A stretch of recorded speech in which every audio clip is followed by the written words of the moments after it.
JJ adding Dallas getting 2 first-round picks and a player. Parsons and Green Bay also agreeing to a 4-year, $188 million deal with $136 of that guaranteed. The deal makes him the highest paid non-quarterback in league history at $47 million per year.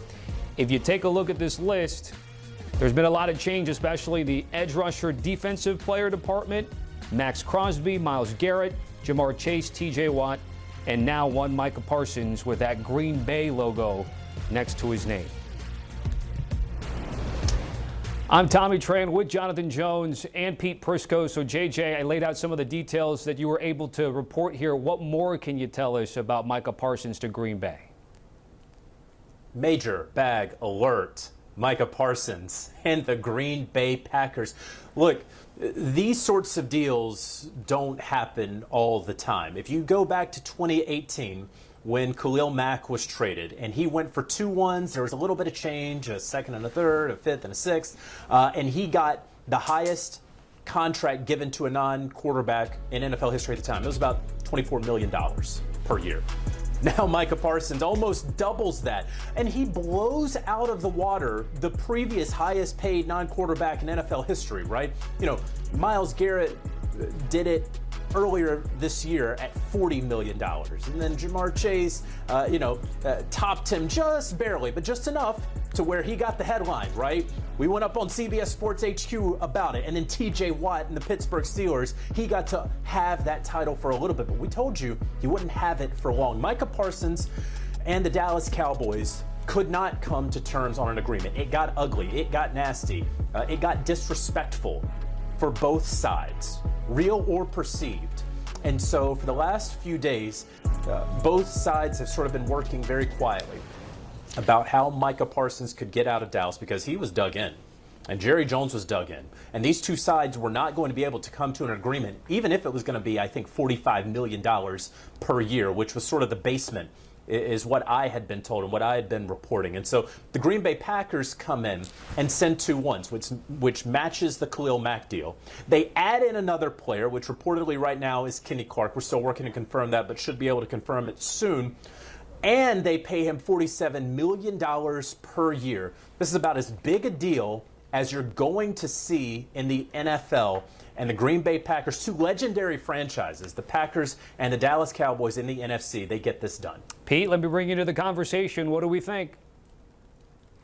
Wow, wow, and wow again. I sat in Matt LaFleur's office with him a couple weeks ago, and one of the things he talked about and lamented about was the fact that they weren't good enough rushing the passer. Well, all of a sudden, they're good enough rushing the passer. I mean, anytime you can go get one of the league's best, if not the best, edge player, edge speed rusher in the league, and you can do it for 2 ones and a player, you go do that. Normally, I hate these kind of deals. I hate trading pays. But you know what? You're getting a 26-year-old elite edge rusher on a team that has enough talent that I picked them to go to the Super Bowl before this trade. I love this for the Green Bay Packers. I do not like it for the Dallas Cowboys. I understand, like JJ said, they were all dug in and it looked like nothing was going to get done. That's just stubbornness on Jerry Jones's part. But if you're the Green Bay Packers and you're a Packer fan, you have to be thrilled with this. It's a great move for the Packers. And JJ, I will get back to you from a Dallas perspective in just a second as we take a look at Micah Parsons' career profile, which already has been fantastic. But Pete, I'm going to go back to you. You mentioned how bullish you've been on this Green Bay team. How does Micah Parsons impact this team? How does he fit in right away? Well, you know, Rashad Gary's a good player. It didn't play up to expectations last year, in large part because he didn't have somebody on the other side who could dominate. Well, now he does. And you can move him all around. And you look at what they have on the other side. Lucas Van Ness has had a good training camp, and he'll be a rotational player now. The more you have to attack the quarterback, the better. And I think that's why this move is so important for the Green Bay Packers. When you go on the road, if you have to go on the road in the postseason, you need sack, fumble, game over. Well, now you have that guy. That's what Micah Parsons does. And I think if you're the Green Bay Packers, it's a great move. If Kenny Clark is indeed part of the deal, look, bottom line is They drafted they have two young defensive tackles that they like, both of them out of Georgia. And I think Stackhouse and Brinson are big body guys that can help them in the middle of that defense. They have Devontae Wyatt in there as well. So when you look at this group, the Packers all of a sudden now on defense have playmakers. You can add in Edgerrin Cooper as well, who I think has a chance to be in the mix for Defensive Player of the Year. Wow, that defense has gotten a lot better. These two teams will face each other week 4. We know Dallas starts a week from tonight against the Eagles here. And JJ, let me go back to you about Dallas, because there was a big thought that this would be like it was with CD, like it was with Dak, given what Jerry Jones and company has been doing. Before I get to you, I want to read something that Micah put out in a statement that I thought was interesting. You said, in the middle of it, quote, "I never wanted this chapter to end, but not everything was in my control. My heart has always been here, and it still is. Through it all, I've never made any demands. I've never asked for anything more than fairness. I only ask that the person I trust to negotiate my contract to be part of the process." Again, that's the middle of what is a long statement here. Take me through how surprising this is, given everything you heard about what Dallas does with its star players, yet this time it's different. So that point, I only ask that the person I trust to negotiate my contract be part of the process. You got to go back to earlier in the offseason. Jerry Jones does what he typically does. He is talking with a player. Jerry Jones believes that he has negotiated what I think he would term a gentleman's agreement. And I want to say that because I don't want to act like Micah Parsons was ungentlemanly, right? But he thought that they basically had a back of a napkin handshake agreement.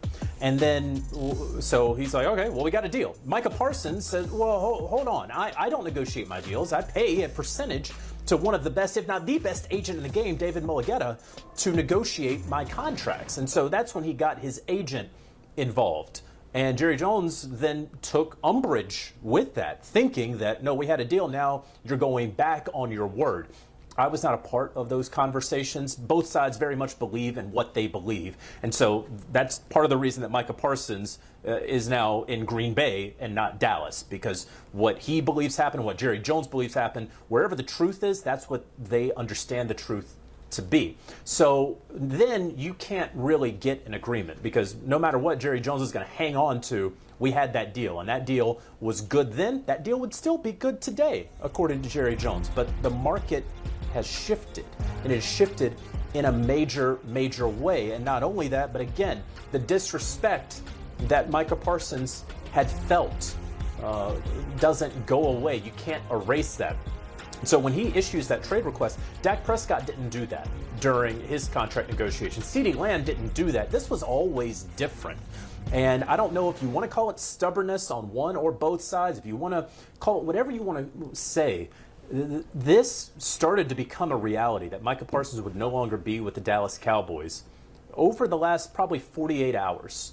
And so now we have this major deal where the Green Bay Packers, they have a history of getting big-time pass rushers, right? You go back to Ron Wolf when he was able to secure the services of Reggie White at the dawn of free agency in the 90s. You go back to Ted Thompson when, after Julius Peppers had put together an all-decades playing career with the Carolina Panthers and Chicago Bears, he gets Peppers to go to Green Bay as a free agent. And now Brian Gutekunst, the GM of the Packers, gets Micah Parsons in a major deal that includes 2 first-round picks and the largest contract that has ever gone out to any non-quarterback in NFL history. Not just that, but the largest contract that's gone out to any player who's not like one of a dozen people in the world ever. This is as big as it gets for the NFL.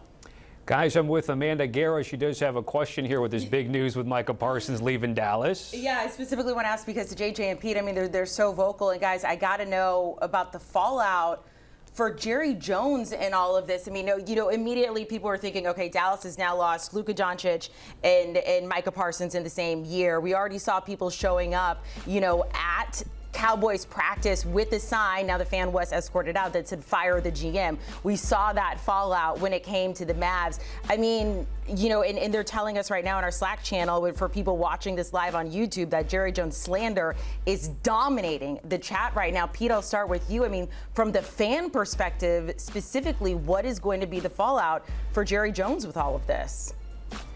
Nothing. He owns the football team. There's no fallout. I mean, unless somebody takes the team. But from the fans' perspective, I mean, do you think we're going to start seeing more and more fans showing up and being pissed off at Jerry Jones at the games? I mean, if they're already showing up at practice with signs saying fire the GM, you got to think it's about to start trickling over more. Yeah, and you know what? They could have a complete, take the whole stadium over and have a protest. It's not going to matter, in large part because he owns the team. Until he sells the team, none of this changes. And you know what? Jerry doesn't really care either. He made the deal, he made the decision, and now he's got to live with it. Here's what will make those fans shut up. Much like in Dallas with the Mavericks, when they, they're going to be pretty darn good next year. You know what'll make them shut up? If Dak Prescott goes out and beats the Eagles next Thursday, if Dak Prescott throws for 4,800 yards and 40 touchdowns and they're winning the division, that'll make those fans shut up. But for right now, Jerry Jones doesn't care what those fans say.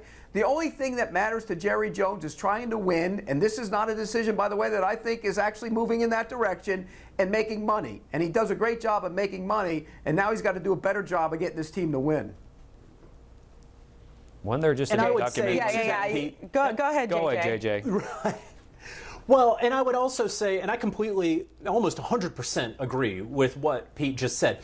First of all, let's take the last thing Pete said first. The Dallas Cowboys, when they face the Philadelphia Eagles next week, they are a worse team next week without Micah Parsons than if they had Micah Parsons, right? Kenny Clark is a very nice player. He is not Micah Parsons. Micah Parsons is a guy, he is in that TJ Watt, he is in that Myles Garrett. In some respects, he's in that echelon where when you have the Dallas Cowboys on Sunday, well, that Monday, you're already game planning around Micah Parsons. You're not doing that for a Kenny Clark. Now, eventually, when you can ultimately use those 2 first-round picks, and the Green Bay Packers hope that they're sending picks number 31 or 32 to the Dallas Cowboys over the next couple of years, that can effectively equal a Micah Parsons. You didn't pay him $47 million per year, and you got these players.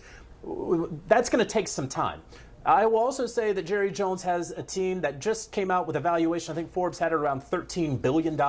If this team were to ever go to sale, and they won't, but if they were, it would sell for more than that, right? It is almost like the Mona Lisa of sports. You can't really put a price on it because it will never sell.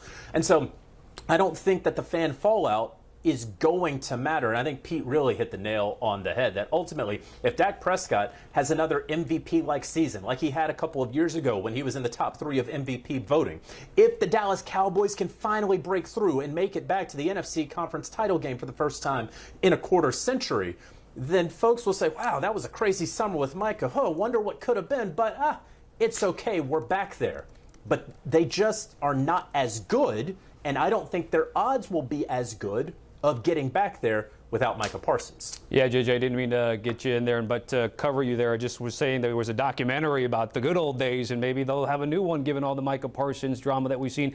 Pete, there's one thing, I don't know if you tackled it, what JJ was sort of elaborating in terms of how incrementally the records were happening at 40 and change, in 40 and 41, that is. What does it tell you that Micah Parsons got 47, which is well clear of the previous record?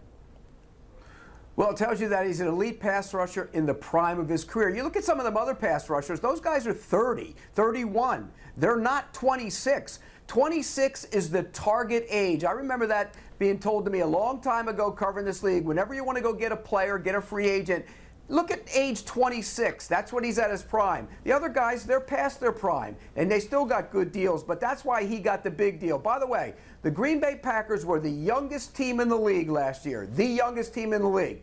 Those guys all played a lot of football last year, and the one-year guys are now in their second year. The second-year guys are now in their third, and now you add a 26-year-old elite pass rusher. I'll tell you what, Green Bay, they got to be thrilled today. Pete, who's number 1 in your power rankings? Well, the Super Bowl winner always starts at number 1, but it doesn't mean they're going to finish there. I can tell you that. Okay. Pete Prisco, Jonathan Jones. Guys, certainly appreciate it. Again, week 4 for Dallas and Green Bay. There it is. Highest paid non-quarterback Micah Parsons, now 47 flat, $6 million a year clear of his pass rushing cohort, TJ Watt. All right, we'll have much more on this Micah Parsons trade, Dallas perspective, Green Bay perspective, all the perspectives coming up here on HQ.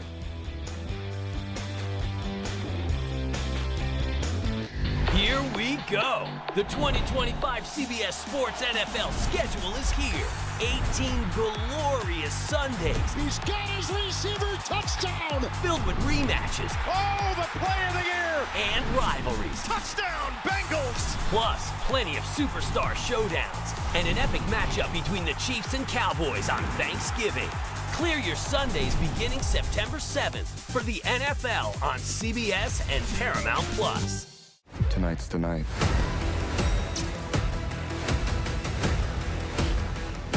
What do you think? Stream every Dexter episode ever, exclusively on Paramount Plus. This is Chicago. Street's always gonna have a villain. To protect the city, we have to do something. Women, it's time to get to work. The Shy. All episodes now streaming of the Paramount Plus Premium plan. You can't count on accurate expiration dates. No. That is a rookie mistake. Or the kindness of strangers. But you can always count on Sundays with the NFL on CBS, streaming on Paramount Plus. When you said you wanted a little getaway, this is not what I imagined.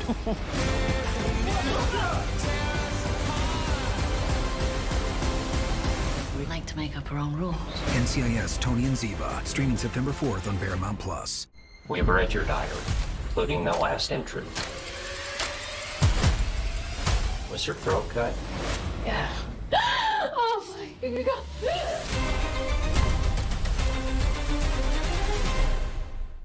You can't count on accurate expiration dates. No. That is a rookie mistake. Or the kindness of strangers.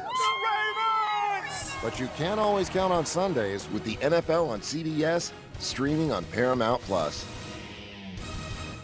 Hi. Novocaine? Novocaine! Novocaine is now streaming on Paramount Plus. You're gonna love this. Oh, you're strong! It's wildly entertaining and an absolute blast. I'm in. Novocaine, rated R, now streaming on Paramount Plus. This distillery is a very interesting business. What are you saying? If you think you're gonna take me out, it's gonna be difficult. Tulsa King, new season streaming September 21st, exclusively on Paramount Plus. They're underway, and there's a massive clash at City High. Superb finish. Oh, that's it! Mix up! Unbelievable strike! And that's surely the Scudetto now! Watch Serie A all season long, streaming on Paramount Plus. And that goes a little something like this. Here we go.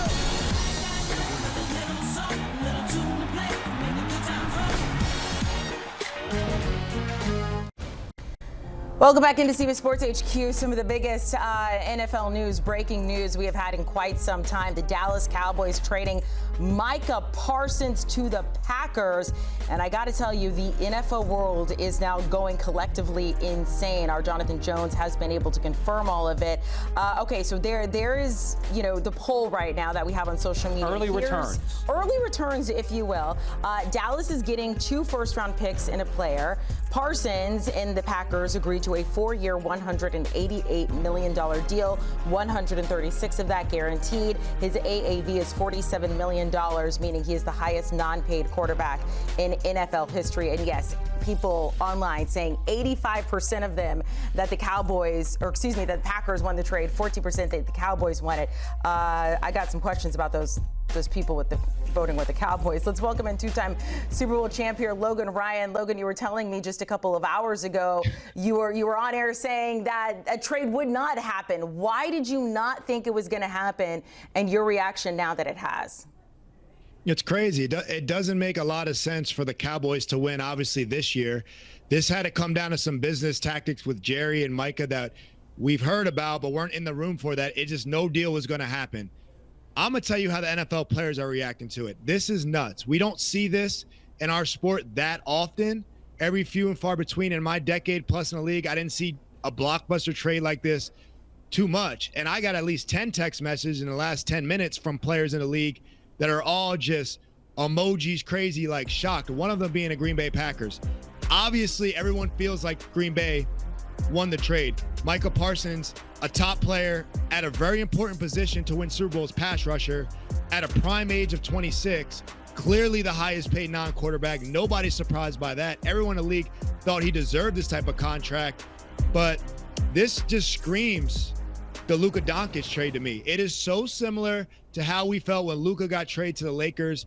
Now, Kenny Clark is no slouch. I don't want to sleep on him by any means, and 2 first-round picks. But as a player, we don't care about them picks. So many times we see these first-round picks not pan out.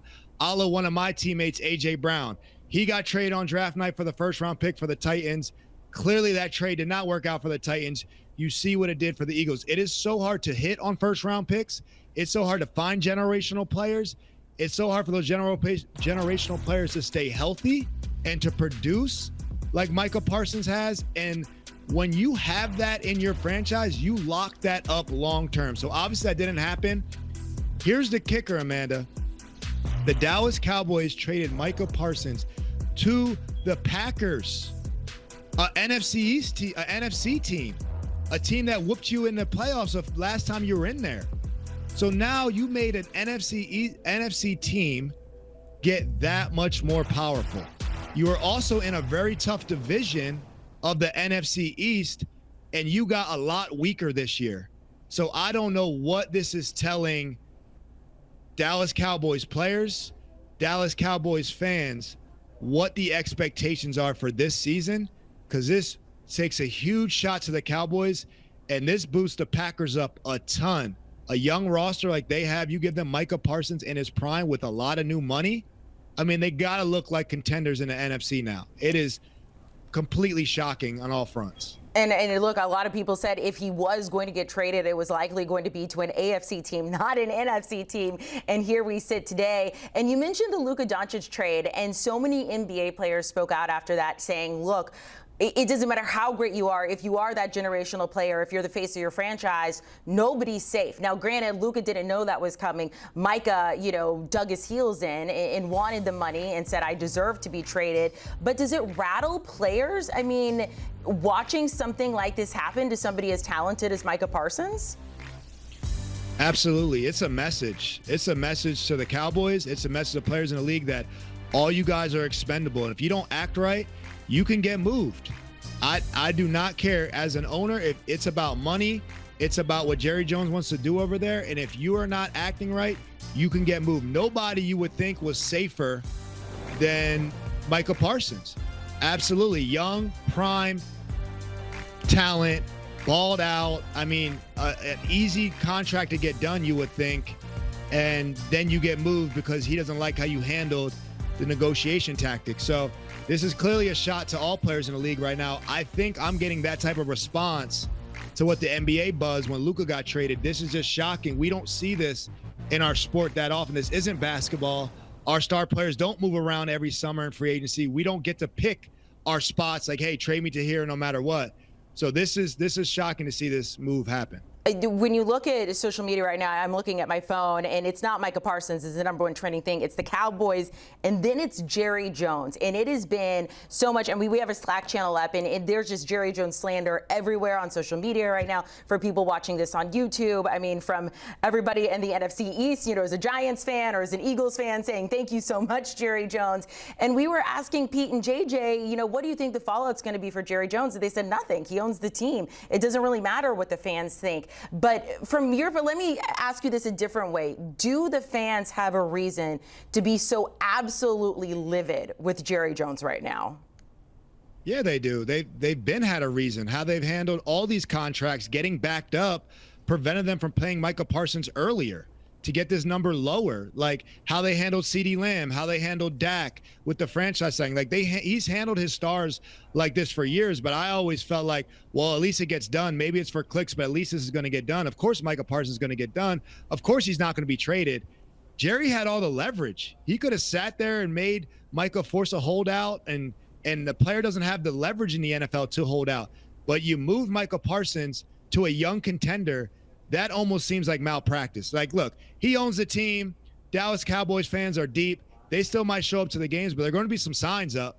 There's going to be some fire Jerry signs for sure. He ain't going to fire himself, but you're going to see a lot of disgruntled Cowboys fans. I know Cowboys fans always feel like this year is their year, but I don't see with this move how you can say from the head coaching hire to how you handle Micah Parsons that this year is the Cowboys' year. All right, Logan, final question for you. From a player's perspective, I mean, you know, we watch these guys in the draft. Look, if you're playing in the NFL, you're excited about it. You just want to be on a team. You know more than anyone how hard it is to make it to that point. However, does it change the way, do you think, players are now viewing the Cowboys and Jerry Jones and whether they want to play for him or not? Look, players are going to play no matter because what. They have no choice. Like, yeah, I got to feed my family too. Like this gets on my nerves, but I got to pay the bills at home. So I got to show up and go to work. Like we're programmed, like we're going to play most of the time if we have to play. Like all the rules are saying like we're not staging a holdout all the time. So players are going to play. They know what it is. But when that contract comes up, you might be saying your final goodbyes. Like, ain't no way. If they don't re-sign Micah, there's no way they re-signing me, dog. I'm probably out. This is probably my last season. So it's shocking. You know, they're going to go in the meeting and they're going to say, hey, you know, yes, we moved on from Micah. We got Kenny Clark. He's a good player. We got some first-round capital in the future. We'll be okay. We got to still play next man up. And you're going to look at your team and say, hey, there ain't no next man for Micah. That's kind of he's not really a next man up thing. That's hard to replace.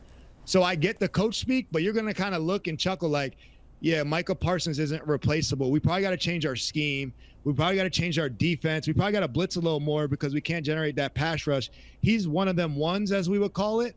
And there's no replacing guys like that. It takes time. It takes a different system. And GMs have been fired for stuff like this. Now, like I said, Jerry Jones not going to fire himself, but Dallas Cowboys got to adjust a lot with a week before their first game. Yeah, not just in the locker room. You got to feel for first-time head coach Brian Gutekunst. Logan, we appreciated all of your insight into the players' perspective from the fans. Just incredible insight there from our Logan Ryan. Micah Parsons, once again, $47 million AAV, highest-paid non-quarterback in NFL history. Ooh, Amanda, you got a lot of those Dallas questions. We got Charles Davis, who has his thoughts on Jerry Jones. Speaking of Dallas in the Fort Worth area, our Cowboys guy coming up next with more details on this mega trade. Here we go. The 2025 CBS Sports NFL schedule is here. 18 glorious Sundays. He's got his receiver touchdown. Filled with rematches. Oh, the play of the year. And rivalries. Touchdown, Bengals. Plus, plenty of superstar showdowns. And an epic matchup between the Chiefs and Cowboys on Thanksgiving. Clear your Sundays beginning September 7th for the NFL on CBS and Paramount Plus. Tonight's the night.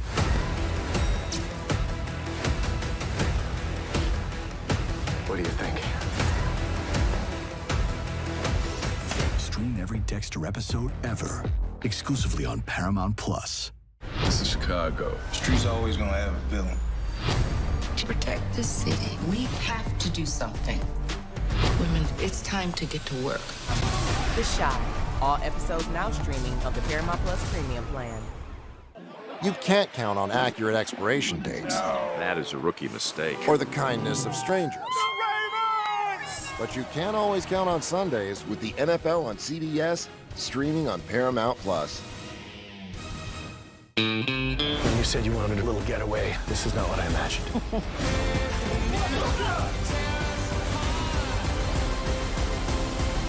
We'd like to make up our own rules. NCIS Tony and Ziva, streaming September 4th on Paramount Plus. We have read your diary, including the last entry. Was your throat cut? Yeah. Oh my God.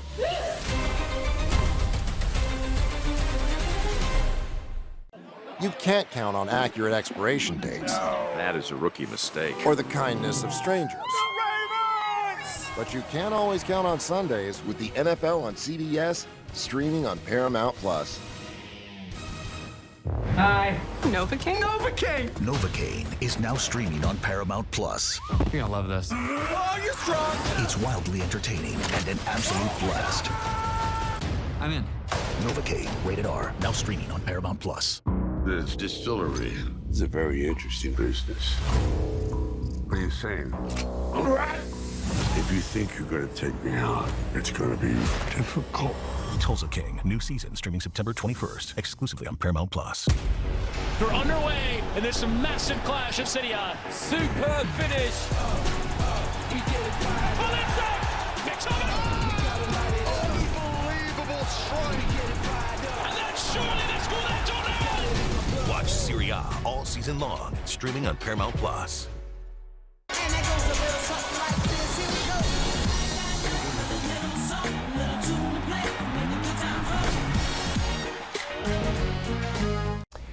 We continue to follow breaking news, folks. If you're just joining us, these are the last images of Micah Parsons in a Cowboys uniform. He's headed to Green Bay, according to our lead NFL insider, Jonathan Jones, as Dallas gets 2 first-round picks and a player. Parsons and Green Bay agreeing to a 4-year, $188 million deal with 136 of that guaranteed. It makes him the highest-paid non-quarterback in league history at $47 million per year. Let's bring in Garrett Padell, who covers the Cowboys for us here at CBS Sports. Garrett, what more can you tell us about what we're learning today? Well, Tommy, this comes across as a complete and total shock, considering what's been talked about over at the Star, the Cowboys team facility just down the road from where I am. On Tuesday, I was out there for the Cowboys roster cut-down press conference with head coach Brian Schottenheimer, and he was affirmative that the Cowboys had cleared Micah Parsons to practice and that they did still expect him to suit up in week 1 for them against the Philadelphia Eagles. Fast forward to Monday, earlier this week, I had a chance to, among other reporters, speak to Dak Prescott and Trayvon Diggs. Dak said he was, quote, confident that this whole Micah Parsons situation would be resolved and that Micah would be on the field in week 1 against Philadelphia, because that's been the track record here with Jerry Jones, right? With CeeDee Lamb and Dak Prescott last year. Drag it out. End of training camp, right before the start of the regular season in Prescott's case, get guys re-signed, no problem, move on. That didn't happen here, and it's very interesting to me because Diggs, who was Parsons' best friend on the team, he said, quote, Parsons most definitely wanted to remain a Cowboy, but that clearly is not happening anymore. Just in complete and total shock here in Dallas.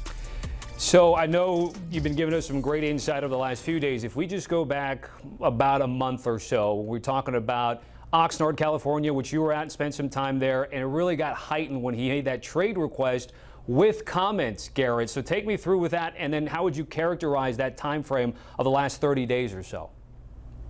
Yes, so after Micah Parsons made his trade request on Friday, August 1st, I then went out to Oxnard starting Monday, August 4th, and after the joint practice against the Rams on August 5th, Jerry Jones spoke to us after the joint practice. And obviously a lot of Micah questions, and he categorized Micah Parsons' trade request at that time as just a negotiation ploy. It's nothing to worry about. But obviously this thing has devolved in the last 30 days. I think the big issue here was Parsons insisting on his hold-in and pointing to, quote, back tightness as a reason to not suit up for training camp practice. Now, that was something he had used, but then the Cowboys said, all right, we'll send you in for an MRI. In speaking to Trayvon Diggs Friday night after their preseason finale with 3 other reporters, Diggs said that Parsons had gotten an MRI earlier that day.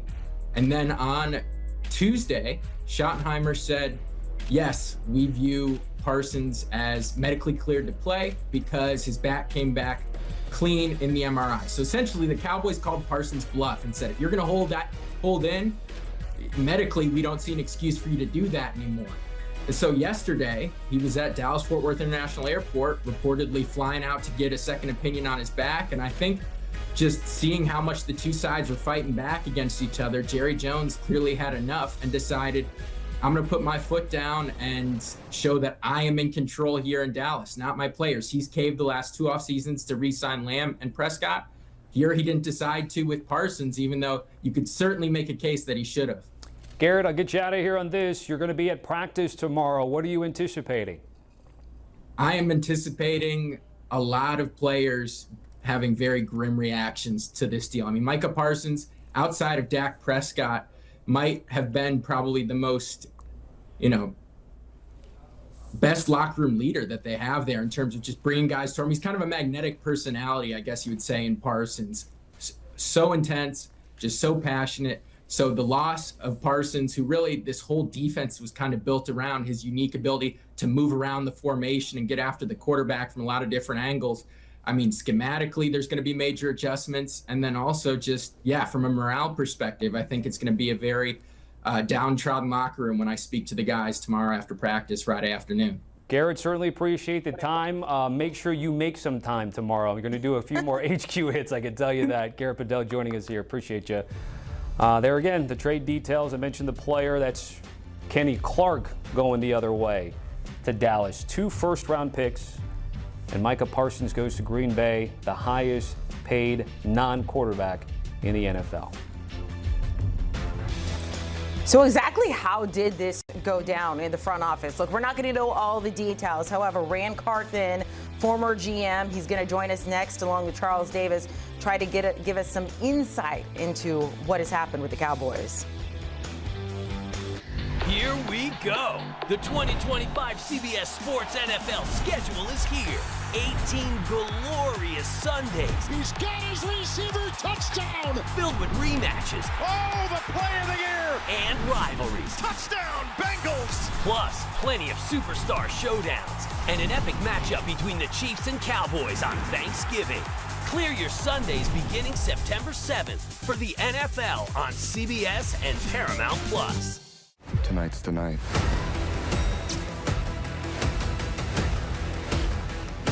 What do you think? Stream every Dexter episode ever, exclusively on Paramount Plus. This is Chicago. Street's always gonna have a villain. To protect the city, we have to do something. Women, it's time to get to work. The Shy. All episodes now streaming of the Paramount Plus Premium plan. You can't count on accurate expiration dates. That is a rookie mistake. Or the kindness of strangers. But you can always count on Sundays with the NFL on CBS, streaming on Paramount Plus. When you said you wanted a little getaway, this is not what I imagined.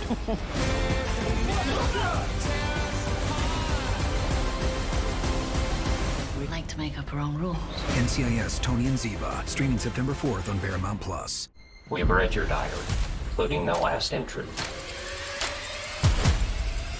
Was your throat cut? Yeah. Oh my God.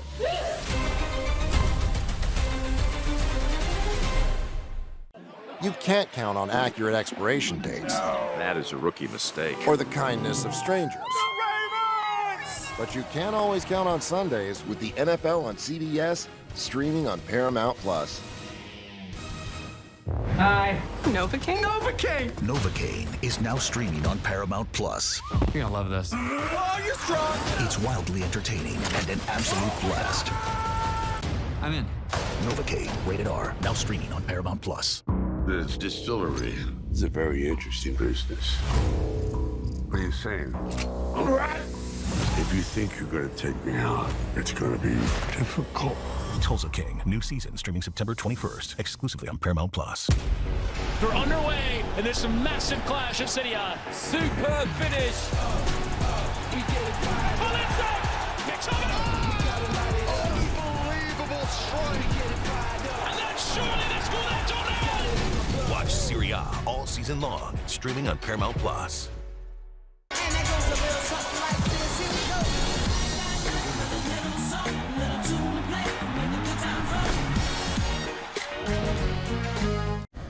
Oh, it's all everyone's talking about right now. Number one trending thing pretty much everywhere. The Dallas Cowboys trading Micah Parsons, no, not to an AFC team, to the Packers, one of their hated rivals.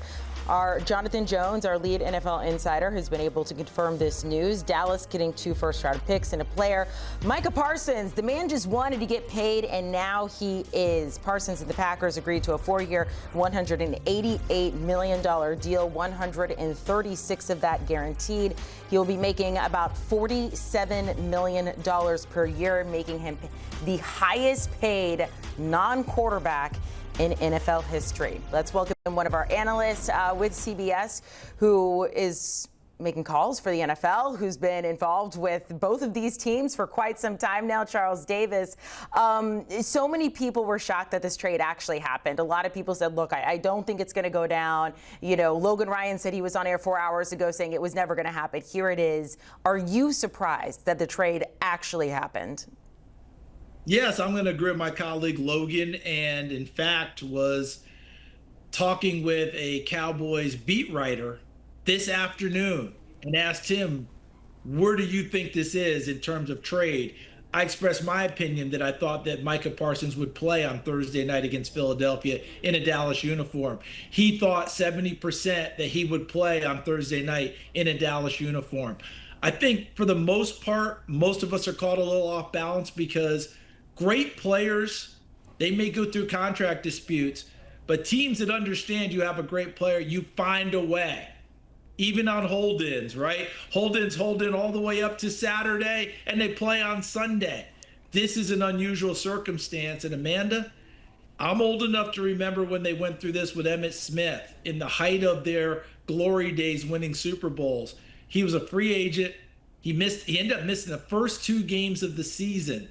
And then Charles Haley, the Hall of Fame defensive end, pinwheeled his helmet, almost hit Jerry Jones, took out some drywall in a locker room in Arizona when the Cowboys were 0-2 and grabbed him crying, saying, "Pay the man, pay the man." Emmett gets signed, Cowboys went on and won another Super Bowl. You're just used to the better players, teams finding a way to get it done. But this one got acrimonious.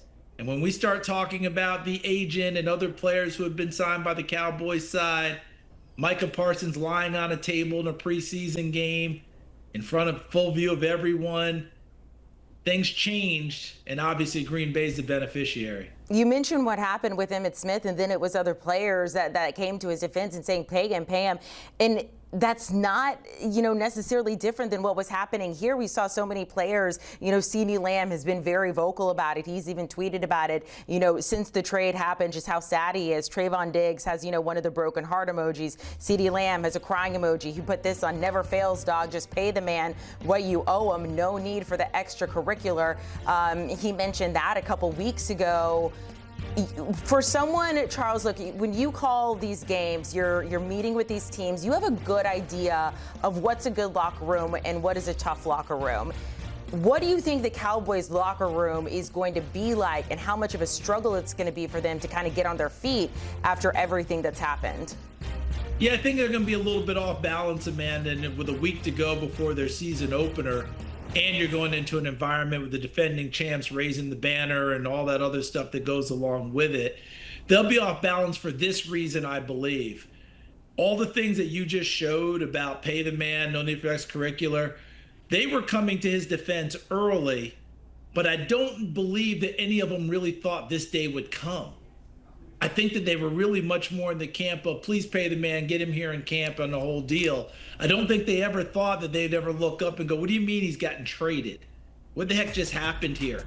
That's going to throw them off balance. And don't forget now, who's going to rush the passer off the edge?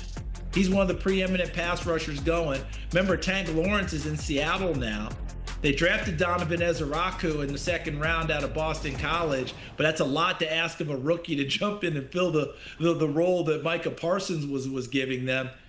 That's a bunch. I believe Dante Fowler Jr. is their number one pass rusher now, and he's a good player, but as you and I both know, there aren't very many Micah Parsons out there. But I do know this. We work for CBS, don't we? Yeah. How happy are our people? Season opener, Detroit at Green Bay at 4:25. Our studio show's going. Our A team's there with Jim Toney. I mean, and Tracy, you can't beat it for us. Life just got really, really good. Hello, President Burson. Life is good. Yeah, things are definitely going well for us. Hey, some people are bringing up Reggie White when he was with the Eagles setting records for them. Now, granted, he was a free agent and then went to the Packers. Does this remind you of that deal at all? No, because of what you just mentioned, Amanda, flat out free agent. So he was free to go anywhere. We thought he was going to Cleveland back in the time, believe it or not. Cleveland seemed to be the front runner. Green Bay was really an outpost at that point, Amanda. You can go back and watch NFL films with John McKay in Tampa Bay, threatening guys to get off the sideline so they wouldn't get a penalty. Each time he threatened it, he said he would fine them. The third time he said, if you're up here again, I'm trading you to Green Bay. The very next shot you saw was 10 yards of open sideline. That's what people thought of Green Bay back then. Now, it's one of the feature premier places out there. and we get them week 1 on our NFL schedule. So talk to us about the Packers, whether it's going to be against the Lions or the Cowboys in week 4. Now with Micah Parsons, take us to the field, Charles. How is this Packers defense now looking? Well, now what you've got, remember, Rashawn Gary is starting to come into his own as a pass rusher on one side. You will plug Micah Parsons in there on the other. But remember, he was drafted as an off-ball linebacker out of Penn State with the ability to rush the passer. Now he's almost full-time a pass rusher, and Green Bay doesn't need him to be an off-ball linebacker. They've got Quay Walker, they've got Edgerrin Cooper, 2 outstanding players at the inside positions. They don't need him there. Put him over there on the outside opposite Gary, and keep hoping that Lucas Van Ness, a first-round pick from 2 years ago, continues to develop so that you have the pass rush requisite to go after Jared Goff in Detroit and make J.J. McCarthy's first year as a player in the NFL much more unsettled. Any final thoughts, Charles? Obviously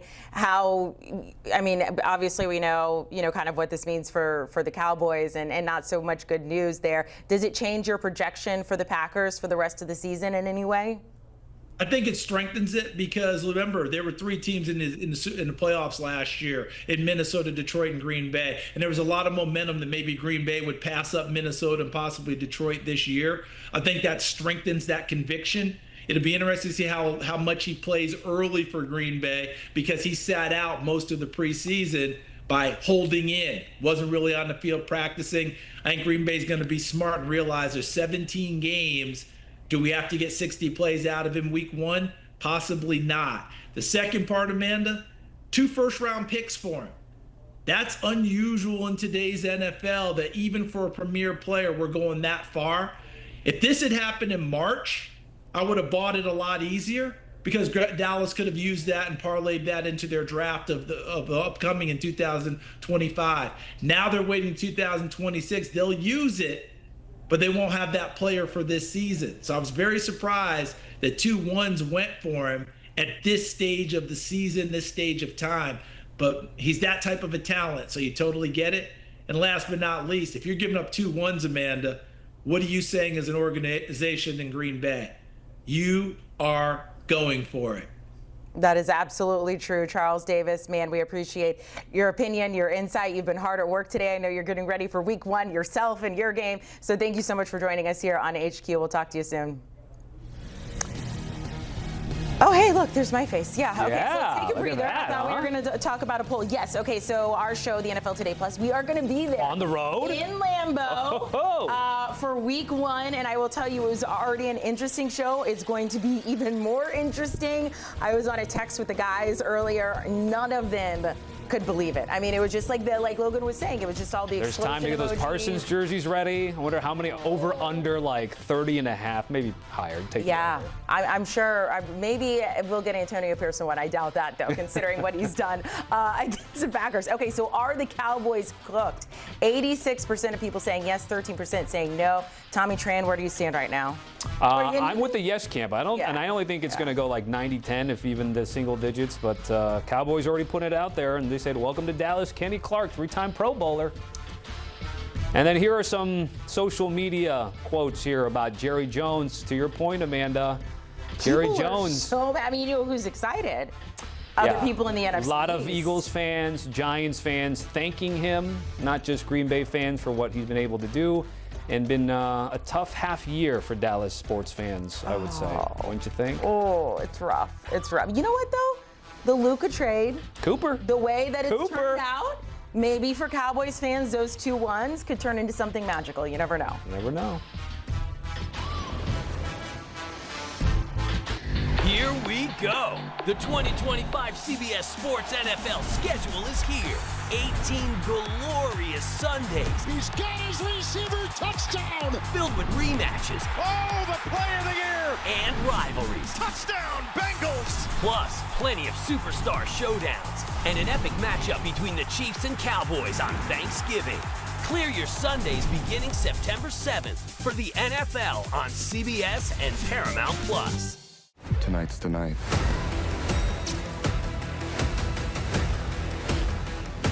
What do you think? Stream every Dexter episode ever, exclusively on Paramount Plus. This is Chicago. Streets always gonna have a villain. To protect this city, we have to do something. Women, it's time to get to work. The Shy. All episodes now streaming of the Paramount Plus Premium plan.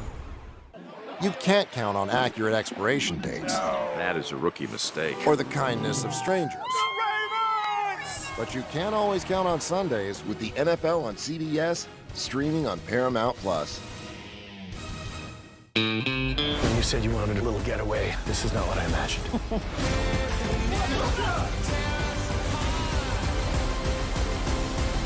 We like to make up our own rules. NCIS Tony and Ziva, streaming September 4th on Paramount Plus. We've read your diary, including the last entry. Was your throat cut? Yeah. Oh my God.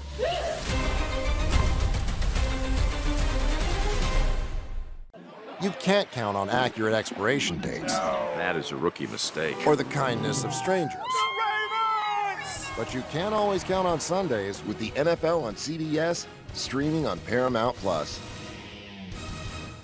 Hi. Novocaine? Novocaine! Novocaine is now streaming on Paramount Plus. You're gonna love this. Oh, you're strong. It's wildly entertaining and an absolute blast. I'm in. Novocaine, rated R, now streaming on Paramount Plus. This distillery is a very interesting business. What are you saying? If you think you're gonna take me out, it's gonna be difficult. Tulsa King, new season streaming September 21st, exclusively on Paramount Plus. They're underway, and there's some massive clash at City High. Superb finish.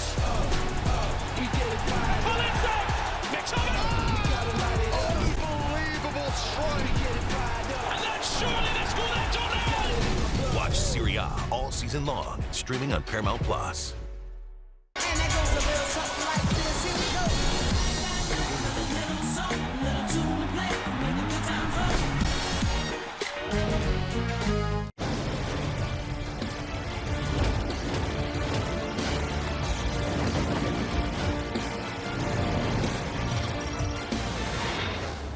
Hello, everybody. Welcome into Primetime Pregame. I'm Katie Mox, and we are going to continue our coverage of the biggest news to hit the NFL this summer. That's right. Micah Parsons is a Packer. Green Bay lands the three-time All-Pro in a blockbuster deal, signing him to 4 years, $188 million contract, the richest ever for a non-quarterback. Dallas gets 2 first-round picks, ending Parsons' contract saga in Dallas. Let's take a closer look at those trade details. As we mentioned, the Packers receiving, well, Micah Parsons. Cowboys, they get Kenny Clark and 2 first-round picks. The Packers make Parsons the highest-paid non-quarterback in NFL history. And we gotta welcome in our guys here. Let's get in Rand Carthon and Ryan Wilson to break more of this down. And fellas, big news. Just days before kickoff, Parsons signed a record-shattering 4-year, $188 million deal worth up to $136 million guaranteed. He's the richest non-quarterback, and Dallas, of course, getting 2 first-round picks. Kenny Clark in return as well, ending a really contentious standoff. With 52.5 sacks already in his young career, Parsons is expected to immediately elevate Green Bay's defense and cement them as serious contenders. So, Ryan, I'm going to start with you on this one. Parsons in Green Bay, let's talk about that on-field impact. It's massive for Green Bay's defense. Do you think that this move gives the Packers a real shot to take the NFC North and maybe even put them in Super Bowl contention? Yeah, absolutely. Good to see you, Katie. Randy and I spent a lot of time talking about this moments ago on With the First Pick, did a little emergency draft pod, old school style. But there's a reason you pay him $47 million a year. He's going to come in, and he may not be an impact player right away, and Rand can certainly speak to this, just because he hasn't been in Green Bay until probably a couple hours from now, but he'll be a situational pass rusher, and he will do exactly all the things he did well in terms of getting after quarterback early on. And as he grows into that defense, it's going to be lights out. And the expectations with the 2 first-round picks and Kenny Clark going the other way are that this team not only gets to January football, but they're winning 2, maybe 3 games and finding themselves in a Super Bowl. That's why you make this move.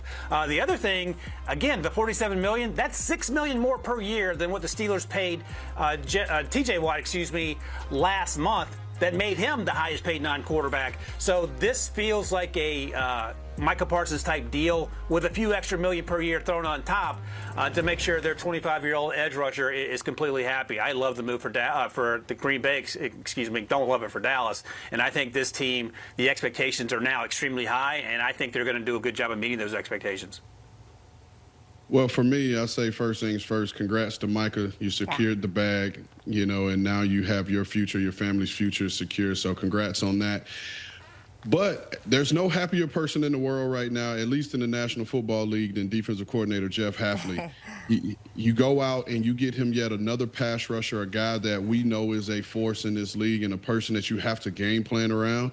And it gets him his coveted Sam linebacker in this defense, which is a superhero. And Ryan and I, we talked about this on the With the First Pick podcast, that Sam linebacker in this defense has to set the edge. He has to rush the passer, and he has to be able to drop in coverage. And now you have that in Micah Parsons. God only made so many of these type of guys, and guys who have played a similar style Sam linebacker in this kind of defense are Khalil Mack and Von Miller. And now you have Micah Parsons. And Ryan kind of touched on it a little bit when he was saying that we don't know what his impact is going to be week one because he hadn't been in Green Bay and he hadn't practiced with those guys. But I just want to throw this one in here because it just came to me, Ryan. This defense under Jeff Hafley is a Pete Carroll-esque defense, which means Micah has already played in this defense when Dan Quinn was the defensive coordinator. So I'm sure a lot of the concepts, the calls, and everything are very, very similar. So as long as those things hold true, Micah will play and will start week one when they take the field for Green Bay. Yeah, and he's going to have a little bit of a chip on his shoulder to get out there and play well. But, Rand, let's look at the flip side of this. The Cowboys got 2 first-rounders. Is that enough draft capital to make up for Parsons? And is next year's draft even going to provide the Cowboys the talent that they need in terms of impact players? No. Katie, a couple things. Number one, these two teams meet in week 4.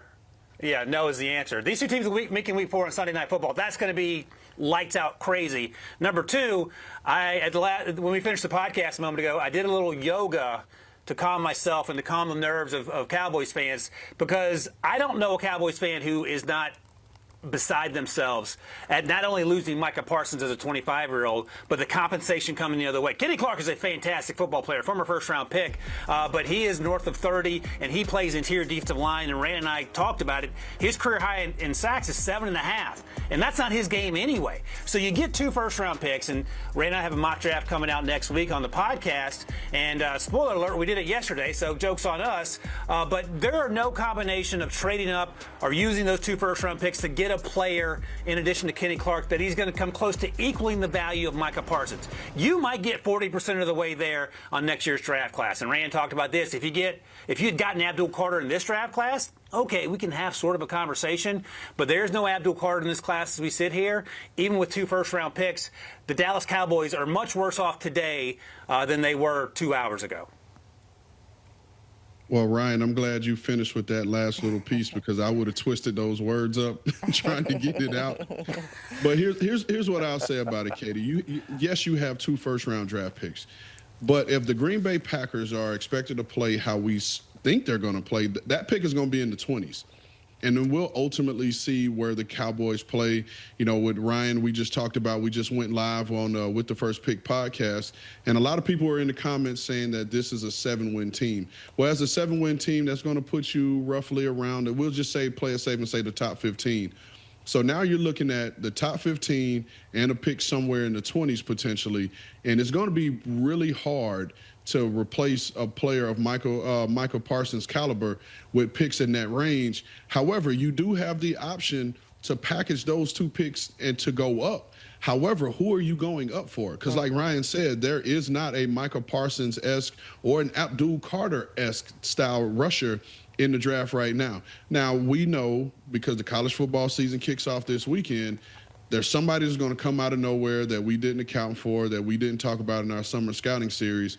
So who knows? We'll see. However, as we stand on this day, on this fine Thursday, where Jerry Jones shook up the world, there is not a player in the draft that's going to be able to replace Micah Parsons. Leave it to Jerry Jones to shake up the world and trade a generational talent for 2 first-round picks that, as you both laid out there, probably aren't going to amount to what Micah Parsons is. But hey, he's telling the fans right now, don't lose sleep over this. I think I would be losing a little bit of sleep, but good to talk to you, Ryan and Rand. Thank you so much for your time. Let's take a look at the odds to win the NFC North. Now, this was before the Micah Parsons trade. As you see, their Lions are the favorite at plus 175. The Packers behind at plus 220. Oh, look at this shift after the trade. Packers now the favorite to take the division at plus 170. Lions moving into that number 2 spot at plus 195.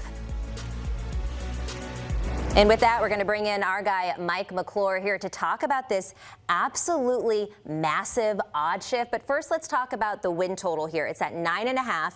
The over is juiced to minus 165. Do you think that they clear that and get double-digit wins with Micah Parsons? I ultimately do think that they clear it and get double-digit wins, Katie. It's not going to be my preferred method of finding a futures bet on the Green Bay Packers, but I do ultimately think they land on 10, 11, or 12. It's just the price point on the juice there that it would not be appealing to me. I think there are other ways to attack them that provide a much better return and, frankly, more betting value. But I do like this team, and I do think this is going to have a very, very big and immediate impact in week 1. Yeah, see they're up against the Lions, so we've seen a flip in these odds here. Lions used to be the favorite. Now we're looking at the Packers plus 170. One, do you agree with this massive odd shift? Should the Packers be favored, and would you take them to win the NFC North? I do agree with it. They should be favored now. They were right there with the Lions, in my opinion, before this news. I expect Detroit to take a little bit of a step back, so I do agree with it. This number now implies 37%. I make it closer to 40, which would be plus 150. And look, they catch the Lions at a great time here, Katie. Talking about week 1 with all the changes going on for the Detroit Lions, having to go to Lambeau, a fan base that always represents a nice home field advantage, is going to be extra motivated and fired up having a guy like Micah Parsons out there. The fact that they can catch Detroit in their transition period early, that's very appealing to me. And then you've got younger quarterbacks in the division with Caleb Williams, JJ McCarthy. I think this is an appropriate number, and I would bet it at plus 170. All right, so you're going to bet this at plus 170. Let's just take it all the way to the top here. The Packers are plus 1,200 to win the Super Bowl this year. You're talking about a generational pass rusher in Micah Parsons. You look at these odds right here. Ravens still the favorite at plus 700, followed by the Bills, the Eagles, the Chiefs, and even the Lions, interestingly, are above the Packers. Would you fire on the Pack to possibly win the Super Bowl? I'm not going to fire on the Pack to win the Super Bowl right now. I do think that they're almost in the right spot on the graphic. I think you could move them ahead of the Detroit Lions and be firmly on that left side of the graphic, which is saying a lot.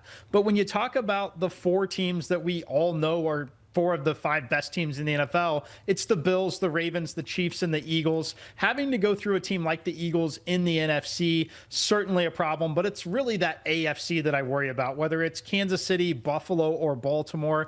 They're going to be underdogs this every step of the way. I think you'd find better value waiting. You're likely to catch a very similar number to that, by, say, week 13, 14 of the season with a heck of a lot more information. All right, we also saw some odds shifting for Defensive Player of the Year. Before the trade, Micah was sitting about plus 750. Now that's closer to plus 700. What do you think about Micah as a Defensive Player of the Year now in Green Bay? It's not one that I would want to go attack. I think that he's going to have a fine season. I think there could be a transition period early, right? So who knows how many snaps he gets in the first few games as he adjusts to a new system. Now, I do think they're going to force his way out there. I mean, he's a generational talent, and him knowing, half of the schemes and half of the plan is still likely a net positive over anyone else that could be in his position. But I think there could be a little slower ramp up even after week 1. I think they could come in with a plan, get him acclimated, get him out there in that divisional matchup. But I don't think it changes his individual outlook as much as it changes the Green Bay Packers as a team. And Mike, just real quickly, the impact of the Cowboys, I know that you were high on the Eagles this year anyways. Does this further cement that the Cowboys maybe don't stand a chance in the NFC East to you? It does to me, yes. It's an absolute runaway for the Philadelphia Eagles in the NFC East. Look, I think that Dallas, that you have to be frustrated if you're a Cowboys fan. I think that the compensation, while it's certainly not as bad as the initial reaction may be, and who knows what draft picks turn into, but they're going to have a hard time replacing him. And I think the most frustrating part for anyone is the fact that he's 25 years old. We're not talking about a 28 to 30-year-old player. There's so much life left in that at that elite level. It's a big loss for the Dallas Cowboys today. Huge loss for the Dallas Cowboys. And I'll tell you what, the Packers fans here in the office are through the roof. Mike McClure, thanks for hopping on and talking about the betting implications of this. Again, let's take one more look at these odds to win the Super Bowl. We now see the Packers coming in at plus 1,200. And from what we've heard today from all of our guests that have come in, they do kind of stand a shot here. It's priced correctly, as McClure said, but very interesting to see that shift. And we've got breaking news into CBS Sports HQ, where five-star wide receiver Tristan Keys has flipped from LSU to Tennessee. Our partners at 24/7 Sports rank Keys as the #1 wide receiver in the class of 2026 and the #4 prospect overall. Our national recruiting analyst Tom Loy has more on Keys and what this means for the Vols. The #1 receiver is no longer committed to LSU. Five-star wide receiver Tristan Keys has flipped from the Tigers to the Tennessee Volunteers. Look, this isn't a huge surprise if you've been following myself and us at 24/7 Sports. I first put in a crystal ball prediction for the Volunteers to land Tristan Keys back in October of 2024.